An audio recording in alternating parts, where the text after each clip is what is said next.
Hey guys, നമുക്കിന്നൊരു അടിപൊളി ബിരിയാണി ഉണ്ടാക്കിയാലോ? എനിക്കെന്തായാലും ഇന്ന് ഷിഫ്റ്റ് ഉണ്ടായിരുന്നില്ല. എൻ്റെ ഫ്രണ്ട്സ് ആണെങ്കിൽ ഷിഫ്റ്റിന് പോയിട്ടുണ്ടായിരുന്നു. സോ ഞാൻ വിചാരിച്ച ഒരു അതിന് മുമ്പ് കുക്ക് ചെയ്ത് വെക്കാമെന്ന്. അപ്പോൾ അതുപോലെ തന്നെ ചിക്കൻ ബിരിയാണി കേട്ടോ നമ്മൾ ഉണ്ടാക്കുന്നത്. നാട്ടിലായിരുന്നപ്പോൾ ഇതൊന്നും വെട്ടേണ്ട ആവശ്യം ഉണ്ടായിരുന്നില്ല. ഇപ്പോൾ ഇതേ തണ്ടും മുണ്ടെന്നൊക്കെ പറഞ്ഞ് വെട്ടുക. നമ്മൾ 3 പേരും 3 ജില്ലയിലായതുകൊണ്ട് തന്നെ പല പല ടേസ്റ്റാണ് കേട്ടോ ഞങ്ങൾക്ക്. പിന്നെ ഇപ്പം അഡ്ജസ്റ്റ് ചെയ്ത് അങ്ങോട്ട് പോകും. ആദ്യം തന്നെ ചിക്കൻ കട്ട് ചെയ്തത് മാരിനേറ്റ് ചെയ്യാൻ വെച്ചു. പിന്നെ സവാള ഒന്ന് ഗോൾഡൻ ഫ്രൈ ആയിട്ട് എടുത്തു. ചിക്കൻ നമ്മൾ ഷാലോ ഫ്രൈ ചെയ്തിട്ടാണ് കേട്ടോ ബിരിയാണി ഇടുന്നത്. സോ ഒരു എക്സ്ട്രാ ടേസ്റ്റ് കിട്ടുമല്ലോ. പതിവില്ലാതെ ഒരു മടിയുള്ള ദിവസമായിരുന്നു കേട്ടോ. നാളെ തുടങ്ങി 3 ദിവസം കണ്ടിന്യൂസ് ഷിഫ്റ്റ് ആയതുകൊണ്ട് അതിൻ്റെ ഒരു ചെറിയ മടിയുണ്ടായിരുന്നു എനിക്കിന്ന് പണിയെടുക്കാൻ. അതുകൊണ്ടാണ് ഞാൻ ബിരിയാണി ചൂസ് ചെയ്തത്. അന്നൊരു മോട്ടിവേഷനും ബെഡിന്ന് എഴുന്നേൽക്കുകയും ചെയ്യും. ജസ്റ്റ് ഒരു മണിക്കൂറിൻ്റെ കാര്യം ഉണ്ടായിരുന്നുള്ളൂ. പിന്നെ നമ്മൾ അടിപൊളിയായിട്ട് പ്രസൻറ്റ് ചെയ്ത് വെച്ചിട്ടുണ്ടായിരുന്നു. സോ അവൾ വന്നപ്പോൾ തന്നെ അവൾ അന്തം വിട്ട് കുന്തം വിഴുങ്ങി. അവളുടെ എക്സ്പ്രഷൻ നിങ്ങൾ തന്നെ കാണുക. ആൾ ഭയങ്കര ഹാപ്പി ആയിരുന്നു. ആൾക്ക് ഭയങ്കര ഇഷ്ടമായെന്ന് 100 വട്ടം പറഞ്ഞുകൊണ്ടിരുന്നു.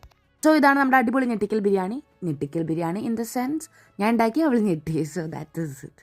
പിന്നെ നമ്മൾ രണ്ടും കൂടെ ഒരുമിച്ച് ഫുഡൊക്കെ കഴിച്ച് അടിപൊളിയായിട്ട് കിടന്നുറങ്ങി. ബിക്കോസ് നാളെ നമുക്ക് ഷിഫ്റ്റിന് പോകണം. സോ ഇനി നെക്സ്റ്റ് വീഡിയോ കാണാം. ടാ.